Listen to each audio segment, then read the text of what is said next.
Curfew, রাস্তায় সেনা পাহারা, বন্ধ ইন্টারনেট। তবে এত কিছুর পরও যে কোনো সময় পরিস্থিতি অশান্ত হয়ে পড়ার আশঙ্কা করছেন বিশ্লেষকরা। বলছেন বিক্ষোভের আঁচ লাগতে পারে কাশ্মীরেও। শুক্রবার জেনজি আন্দোলনে উস্কানির অভিযোগে গ্রেপ্তার করা হয় শিক্ষাবিদ ও পরিবেশ কর্মী সোনম ওয়াংচুককে। জাতীয় নিরাপত্তা আইনে গ্রেপ্তার করা হয় এই অধিকার কর্মীকে।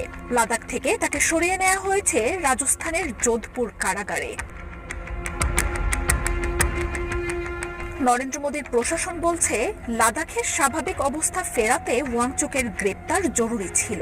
আর অঞ্চলটির কেন্দ্রীয় প্রতিনিধিরা বলছেন, আরব বসন্ত, নেপাল সরকার পতনের কথা বলে জেনজিদের এই বিক্ষোভ উস্কে দেওয়ার পেছনে ওয়াংচুকের ব্যক্তিগত ও রাজনৈতিক উচ্চাকাঙ্ক্ষা রয়েছে।